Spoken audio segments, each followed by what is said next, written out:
नमस्कार, आप देख रहे हैं न्यूज 18 राजस्थान। खास मुलाकात कार्यक्रम में आपका स्वागत है। आज हमारे साथ है खास मेहमान केंद्रीय जल शक्ति मंत्री गजेंद्र सिंह शेखावत साहब। शेखावत साहब, आपका बहुत बहुत स्वागत। धन्यवाद के लिए। नमस्कार। सीधे चुनाव की बात करते हैं। 50 दिन बचे हैं चुनाव आने में। बीजेपी को जनता इस बार वोट क्यों देगी? देखिए, केवल 50 दिन बचे हैं। वो चुनाव में नहीं, इस सरकार का संवैधानिक आयुष पूरा होने में 50 दिन बचे हैं। क्योंकि सरकार ने अपना इकबाल खो दिया है और जनता ने इस सरकार को सरकार के रूप में स्वीकार करना इनसे इनकार कर दिया है। जिस तरह की अवस्था, जिस तरह की व्यवस्था पिछले 4.5 साल, पौने 5 साल में राजस्थान में रही है, जनता ने सरकार को सिरे से नकार दिया है। समाज के हर वर्ग ने सरकार को सरकार मानने से इनकार कर दिया है। इसलिए अब सरकार, जैसा मैंने कहा, मात्र अपनी संवैधानिक आयुष 5 साल की पूरा कर रही है। भारतीय जनता पार्टी प्रचंड बहुमत के साथ सरकार में आने वाली है। अभी हम 2023 में हैं, लेकिन राजस्थान के सीएम बात कर रहे हैं मिशन 2030 की। आपको क्या लगता है? देखिए, 2030 की बात उन्होंने 2018 में जब सरकार में आए थे तब की होती, तो वो पिछले 5 साल में, पौने 5 साल में कुछ धरातल पर उसमें से ट्रांसलेट कर पाए होते।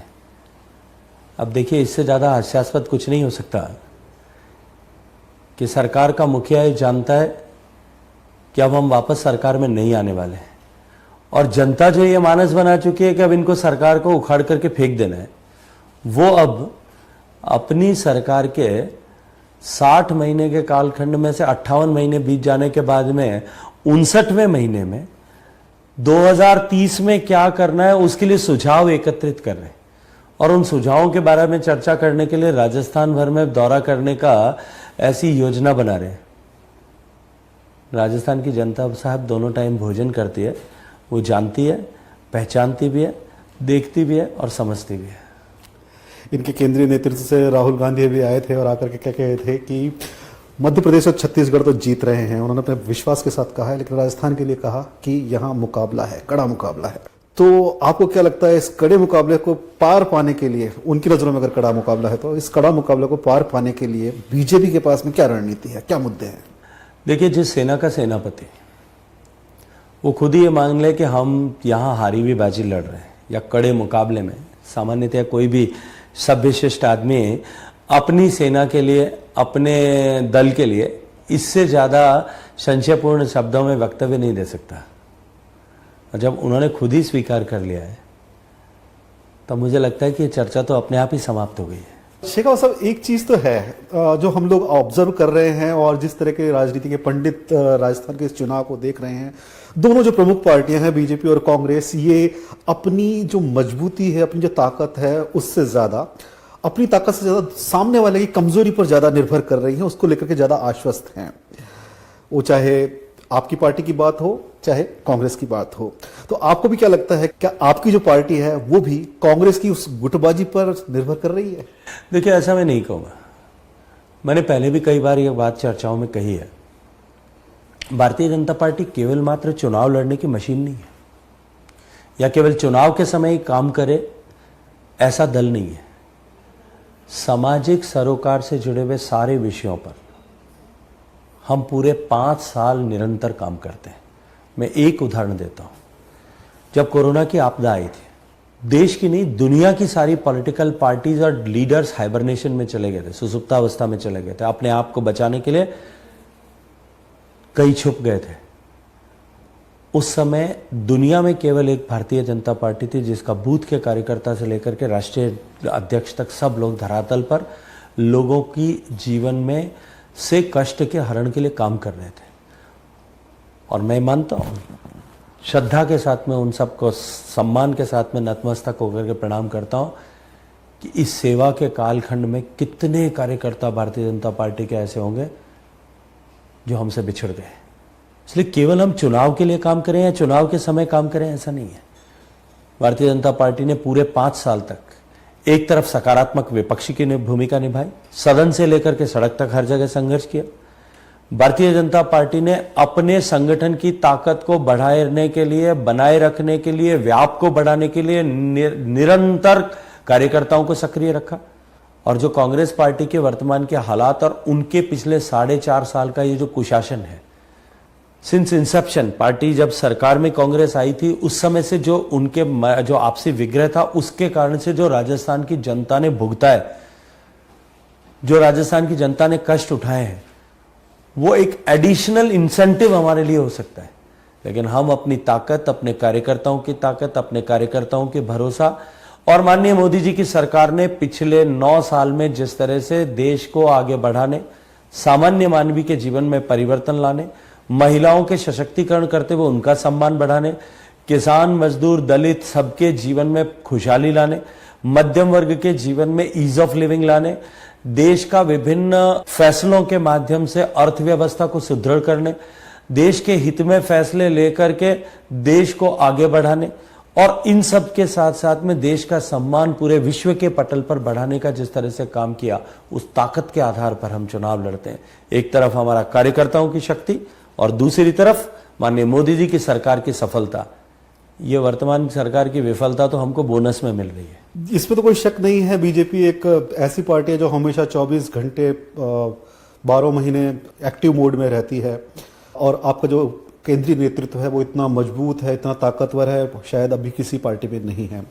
लेकिन एक बात तो हमको तो साफ नजर आती है, गुटबाजी तो आपकी पार्टी में भी नजर आती है। मैं आपको एक बात स्पष्ट करना चाहता हूं। देखिए, राजनीति जो है ये सहज स्फूर्त प्रतिस्पर्धा का क्षेत्र है। कोई भी कार्यकर्ता राजनीतिक क्षेत्र में काम करने के लिए आता है, वो ढोलक और मंजीरा बजाने के लिए तो नहीं आता, वो किसी सत्संग के उद्देश्य से तो नहीं आता, वो राजनीतिक क्षेत्र में कुछ मुकाम हासिल करने के लिए आता है। हर व्यक्ति जो जिस स्तर पर है उससे ऊपर के स्तर पर जाना चाहता है। स्वस्थ प्रतिस्पर्धा होना लोकतंत्र के स्वास्थ्य की निशानी भी है और उसको परिष्कृत करती है, उसका सुधार करती है, उसमें मंथन लाती है, उसको नवीन बनाती है। इसलिए इस तरह की प्रतिस्पर्धा आपस में हो, लेकिन वो गुटबाजी नहीं होती। गुटबाजी तब होती जब हम में से कोई एक कहता कि हमारा नेता नरेंद्र मोदी नहीं है। गुटबाजी तब होती जब हम में से कोई एक कहता कि हमारा चुनाव का चिन्ह या जो है कमल का फूल नहीं है। गुटबाजी अब एक तब होती जब हम में से कोई एक कहता कि हमारा मार्ग अंत्योदय का मार्ग नहीं है। गुटबाजी तब होती जब हम में से कोई ये कहता कि भारत माता को विश्व गुरु का दर्जा दिलाना हमारा अनंतिम उद्देश्य नहीं है। हम सब एक ही उद्देश्य के लिए काम कर रहे हैं, एक झंडे के नीचे काम कर रहे हैं, एक नेता नरेंद्र मोदी की छाया के तले में काम कर रहे हैं, एक चुनाव चिन्ह कमल के फूल को खिलाने के लिए काम कर रहे हैं। कहां गुट दिखाई देता है? शेखावत साहब से बातचीत का सिलसिला जारी रखेंगे, यहां रुकते एक छोटे ब्रेक के लिए।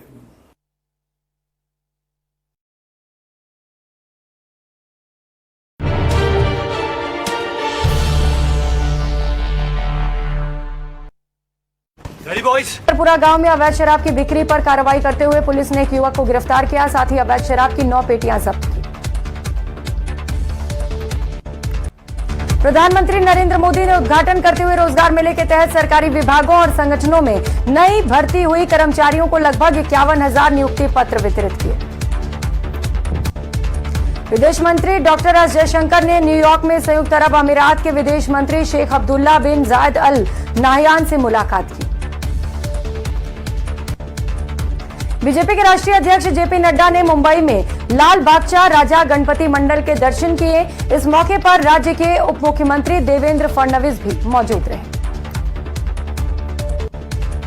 सीएम गहलोत की बड़ी घोषणा, राष्ट्रीय स्मारक के रूप में विकसित होगा मानगढ़ धाम। 100 करोड़ की लागत से होंगे विकास कार्य। गहलोत ने डीपीआर के लिए 1 करोड़ रुपए के प्रस्ताव को दी मंजूरी। हरियाणा के मुख्यमंत्री Manohar Lal Khattar car free day के समर्थन के रूप में मोटरसाइकिल चलाकर हवाई अड्डे पहुंचे। उत्तराखंड के मुख्यमंत्री पुष्कर सिंह यूनाइटेड किंगडम के दौरे पर हैं, जहां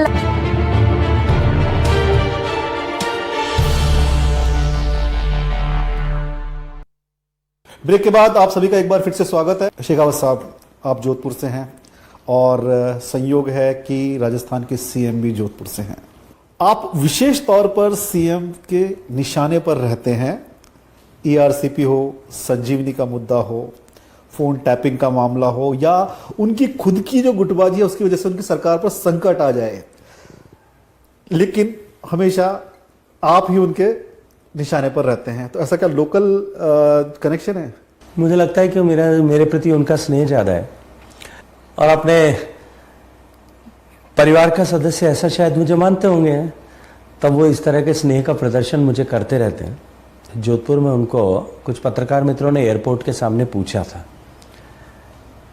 कि आपने एक बार फिर गजेंद्र सिंह जी शेखावत को कुछ उपमाओं से अलंकृत किया है। तो उन्होंने जो उसका उत्तर दिया था वो ये था कि परिवार का बच्चा, यदि दो बच्चे आपस में झगड़ लें, पड़ोसी आकर के शिकायत करे कि आपके बच्चे को जो है, आपके बच्चे ने हमारे बच्चे को थप्पड़ मार दिया, चांटा मार दिया, धक्का मार दिया, तो पिता क्या कहेगा?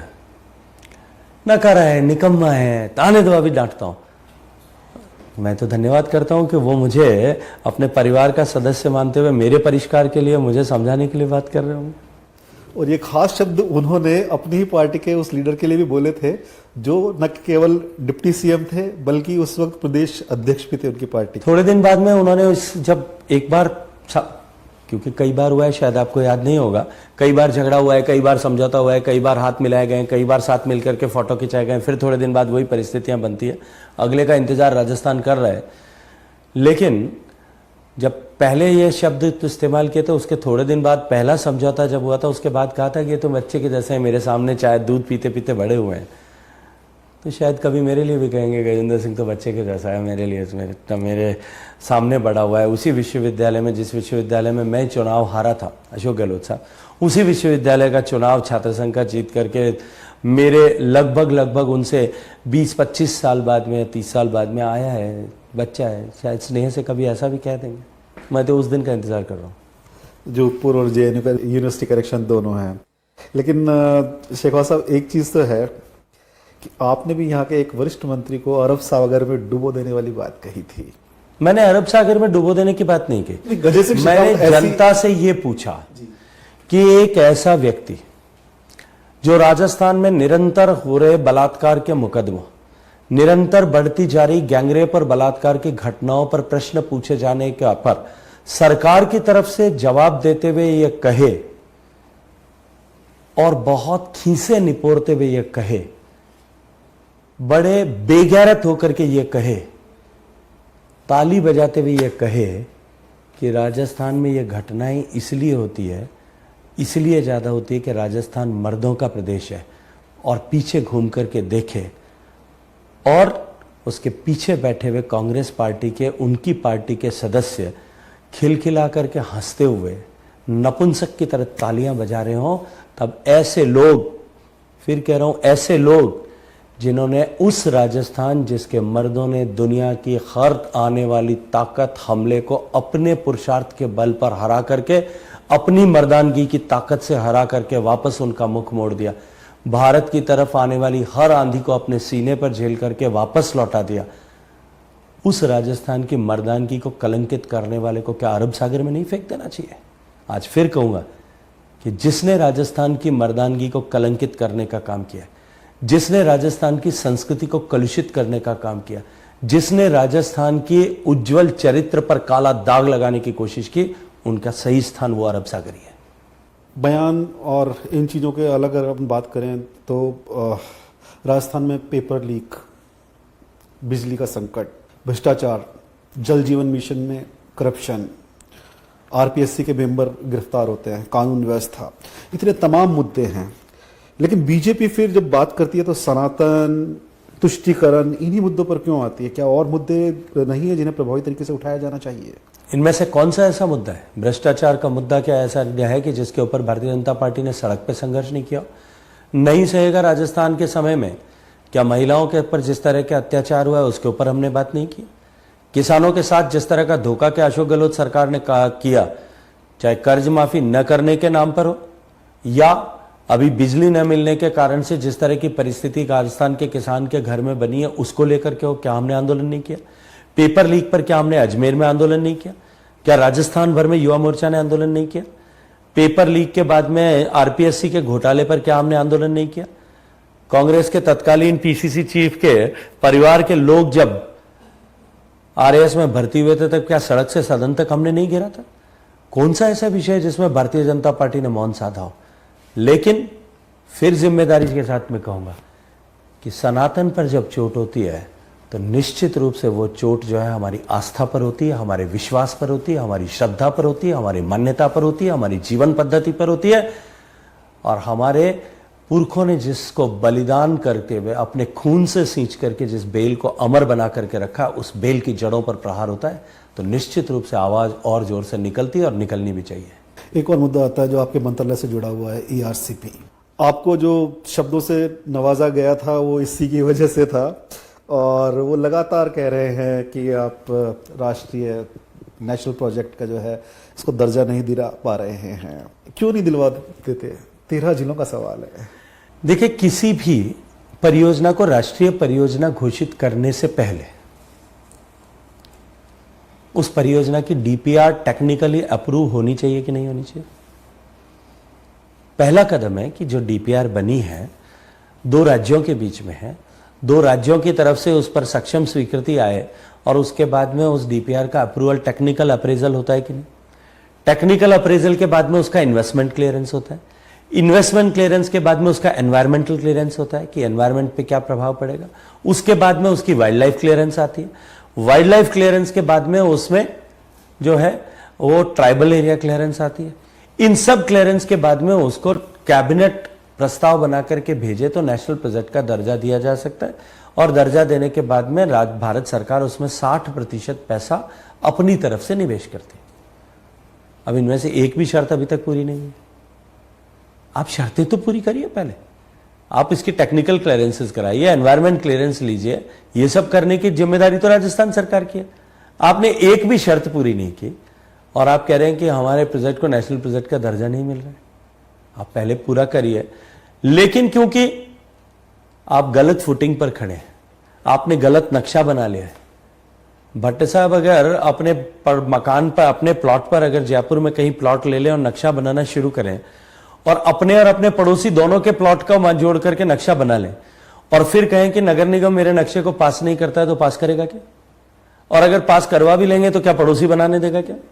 आप अपने हिस्से का नक्शा बनाइए, नक्शा बना करके उसको तकनीकी रूप से पास करवाइए, पास कराने के बाद में उसका इन्वेस्टमेंट क्लियरेंस लीजिए, एनवायरमेंट क्लियरेंस लीजिए, सब औपचारिकताएं पूरे करिए, फिर आइए। लेकिन उससे आगे बढ़ करके मैं कहूंगा, गहलोत साहब ने जिद की और वो जिद राजस्थान के 13 जिलों के 3 करोड़ लोगों के साथ में छलावा ही नहीं, एक राजनीतिक पद पर बैठे हुए, इस लोकतांत्रिक व्यवस्था में बैठे हुए व्यक्ति का अपनी राजनीतिक महत्वाकांक्षाओं की पूर्ति के लिए किया गया पाप है।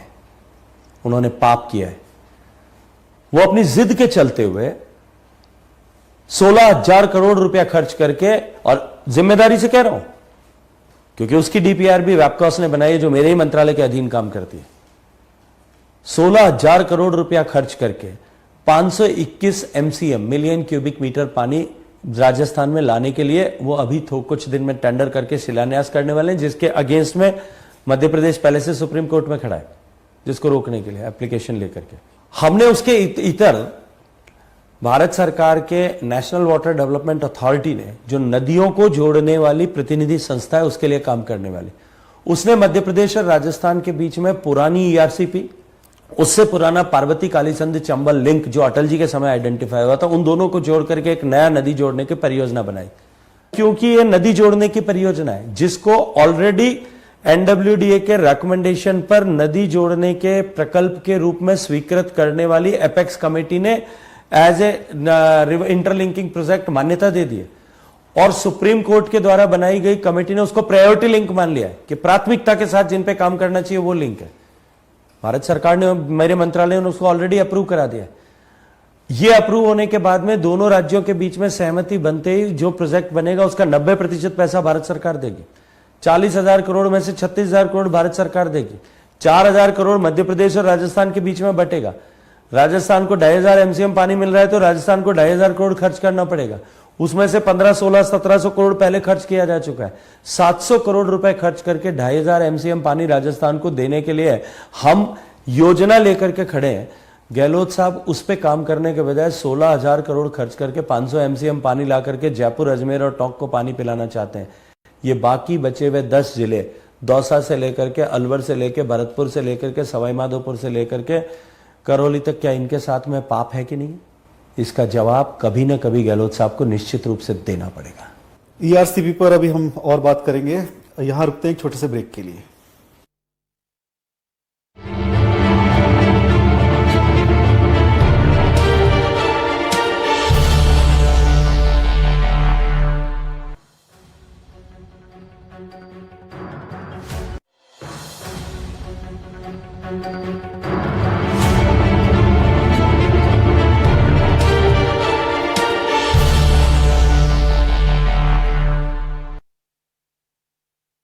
एक बार फिर से स्वागत है। शेखावत साहब, हम बात कर रहे थे इस ईआरसीपी की। यहाँ की सरकार ईआरसीपी को मुद्दा बनाने जा रही थी और उन्होंने अभी एक ईआरसीपी को लेकर के यात्रा की भी घोषणा की थी, हालांकि अब वो उसमें नहीं जा रहे हैं, उसको पोस्टपोन किया है। 13 जिलों का ये मुद्दा आपके लिए कितना इंपॉर्टेंट है? देखिए, मेरे लिए राजनीतिक मुद्दा नहीं है। मेरे लिए ये 13 जिलों के 2,80,000 हेक्टेयर, लगभग 15-16 लाख बीघा जमीन पर खेती करने वाले किसान और उसके परिवार, उसके बच्चों के भविष्य का मुद्दा है। मेरे लिए 3 करोड़ लोग जो इन 13 जिलों में निवास करते हैं, उनके पीने के पानी की उपलब्धता का मुद्दा है। मेरे लिए राजनीति का मुद्दा नहीं है। मेरे लिए इन 13 जिलों के भविष्य का से जुड़ा हुआ मुद्दा है, इनकी अर्थव्यवस्था, इनकी संपन्नता से जुड़ा हुआ मुद्दा है। और इसलिए हमने इतना प्रयास करके इसको इंटरलिंकेज ऑफ रिवर में ला करके खड़ा किया है। और मैं फिर कहूँगा, ये जो ईआरसीपी का भस्मासुर उन्होंने भारतीय जनता पार्टी के विरुद्ध, नरेंद्र मोदी जी के विरुद्ध और गजेंद्र सिंह शेखावत के विरुद्ध व्यक्तिगत रूप से खड़ा किया था, अपने बेटे की हुई हार की खींच से निकालने के लिए खड़ा किया था और राजनीतिक लाभ इसके माध्यम से प्राप्त करने के लिए खड़ा किया था। मैंने 5 दिन इन 10 जिलों में जाकर के एक प्रवास किया। मैंने वहाँ पत्रकारों से बात की, मैंने वहाँ पब्लिक से बात की, मैंने वहाँ समाज के प्रबुद्धजनों से बात की, मैंने वहाँ भारतीय जनता पार्टी के कार्यकर्ताओं से बात की और सबके सामने इस विषय को रखा और विस्तार से रखा। उसके बाद में अब तक आवाज़ भी नहीं निकली है और उसी का परिणाम है कि ये जो यात्रा थी, उस यात्रा में अब प्रश्न पूछे जाएंगे, अब उस यात्रा में अब सामने प्रश्न खड़े किए जाएंगे और जवाब देते नहीं बनेगा, इसलिए उस यात्रा को स्थगित किया। लेकिन शेखावत साहब, आपका एक बयान भी वायरल हुआ था। आपने कहा कि आपके लिए राजनीति का मुद्दा नहीं है, लेकिन आपने ये कहा था, जो आपका वीडियो वायरल हुआ था, कि हमारा राज ला दीजिए। 46,000 करोड़ रुपए दे करके ईआरसीपी, मैंने ये कहा था कि इनका राज बनाइए, मीन्स भारतीय जनता पार्टी का राज बनाइए। और फिर कहूंगा, क्योंकि ये सरकार जानबूझ करके राजनीतिक लाभ के लिए ईआरसीपी को फुटबॉल बना रही है। भारतीय जनता पार्टी की सरकार बनेगी, जो केंद्र की सरकार ने द्वारा प्रस्तावित योजना है, इस योजना को हम सक्षम स्तर पर स्वीकृति प्रदान करेंगे। 40,000 करोड़ रुपए की जो योजना बनाई गई है, उसमें 90% अंशदान माननीय मोदी जी की कृपा से राजस्थान और मध्य प्रदेश को मिलेगा। मध्य प्रदेश और राजस्थान के बीच में ये जो लगभग 18 लाख बीघा जमीन सिंचित होने वाली है, उन किसानों के जीवन का में एक नए सूर्य का उदय उसके बाद माध्यम से होगा। पानी तो राजस्थान का देखिए हमेशा का मुद्दा रहा है। जल जीवन मिशन आपके मंत्रालय का एक बहुत बड़ा महत्वाकांक्षी प्रोजेक्ट है। राजस्थान में हम देख रहे हैं कि यहाँ तो आए दिन भ्रष्टाचारियों के यहाँ छापे पड़ रहे हैं, करप्शन के नए नए केस नजर आ रहे हैं, अलमारियां सोना उगल रही हैं और कैश निकल रहा है करोड़ों का।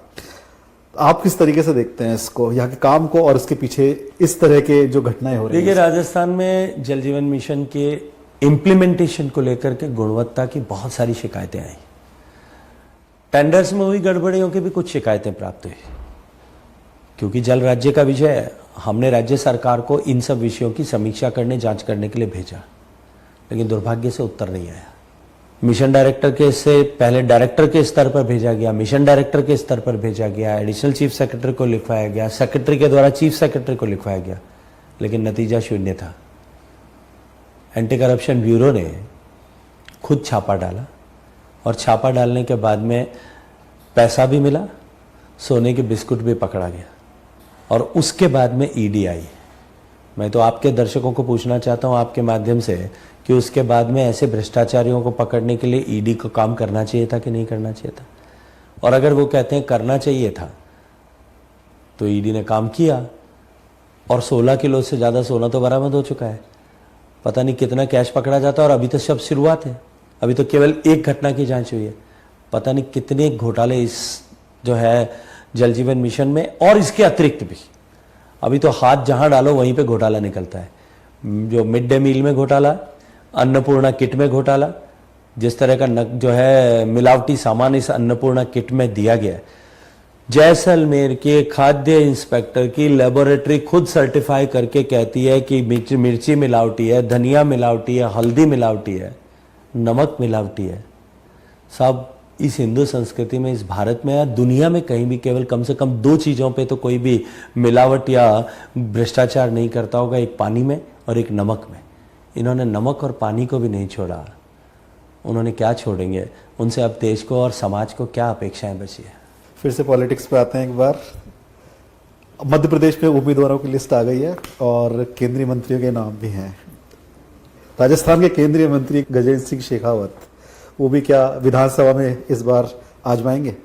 देखिए, मुझे लगता है कि ये निर्णय करने का अधिकार और ये चुनाव करने का, चयन करने का विशेषाधिकार भी व्यक्ति के पास नहीं होता, ये पार्लियामेंट्री बोर्ड के पास है। बोर्ड को निर्णय करना है कि कौन व्यक्ति कहां और किस भूमिका में उपयुक्त होगा।